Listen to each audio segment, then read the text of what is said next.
Welcome, curious minds, to a new episode of Diálogos Digitales, where we explore the depths of the seventh art.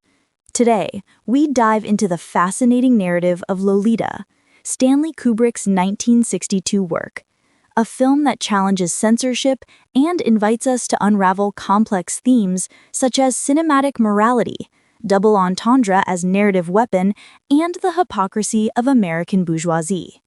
That's right. And not only that, but this work also forces us to confront our own position as spectators.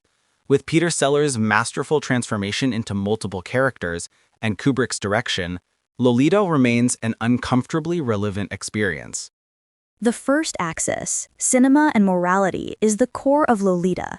Kubrick doesn't give us a clear story of good and evil. He places us from the start in Humbert's perspective, played by James Mason, but not to justify him, rather to expose our complicity as viewers. Exactly. The film begins with Quilty's murder. We already know the ending, which transforms the entire narration into an inevitable confession. There's no suspense about what will happen, but horror about how it happened. And there's the brilliance. Censorship didn't allow showing the explicit relationship, but Kubrick turned that limitation into a strength. Precisely. The second axis, censorship and double entendre in the 60s, becomes the film's very language. Kubrick couldn't show, so he had to insinuate, and that insinuation is much more disturbing. A shot of a tanned leg, the obsessive repetition of the name Lolita in the childish voice, chewing gum masticated with unconscious gestures. And Peter Sellers is the master of that double entendre. In his role as Claire Quilty, he's not just the antagonist, he's perversion without a mask. He appears as a policeman, as an eccentric psychiatrist, as a mass culture monster. Each transformation reveals that identity is a performance, a series of roles without a fixed core. It's the horror of the man who can be anyone in the living room of any bourgeois house. Which brings us to the third axis, American bourgeoisie and its double morality. Charlotte Hayes's house is not just a stage, it's a system. Imitation furniture, pretentious conversation, a desire for respectability that masks emotional transactions. Charlotte wants to capture a cultured European to legitimize her social position. And Humbert, in turn, uses that bourgeoisie to hide his perversion.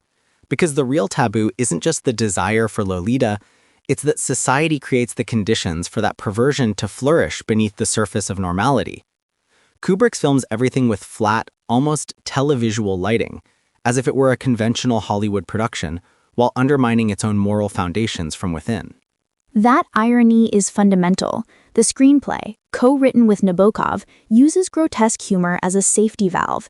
It allows us to laugh at what should repulse us, but that laughter makes us reflective accomplices. We can't simply condemn Humbert, because we're inside his perspective. And that's the film's moral dilemma. When Lolita, played by Sue Lyon, begins to exercise her own autonomy, to manipulate Humbert, the power inverts. She paints her nails on the sofa, controls the space. She's not just a passive victim, she's a teenager formed by comics and television who learns to use her sexuality as currency. But she's also prey to the system. Quilty consumes and discards her. Kubrick anticipates what he would perfect in works like 2001 or The Shining. Terror isn't in the Gothic, it's in the domestic, in the respectable house, on the American road, in the chain motel. And that's what makes Lolita still relevant. It's not just a film about a sexual taboo, it's about how cinema itself forces us to confront what we'd prefer to ignore. 60s censorship wanted to protect us, but Kubrick demonstrated that what goes unnamed occupies more space in our minds. In conclusion, Lolita is an uncomfortable masterpiece that uses restriction as an exploration tool. Kubrick doesn't give us easy moral answers, but a mirror that reflects our own contradictions. Absolutely. It's a reminder that cinema, in the hands of a master, can be the territory where morality and perversion coexist, and where the spectator must decide their own position. an experience not to be enjoyed, but to be endured and analyzed. Thanks for joining us in this episode of Diálogos Digitales. If this analysis generated new questions, we invite you to subscribe to the channel to continue exploring the limits of the seventh art. Each episode is a new window toward critical reflection. See you next time. We meet again soon with another classic that challenges our certainties.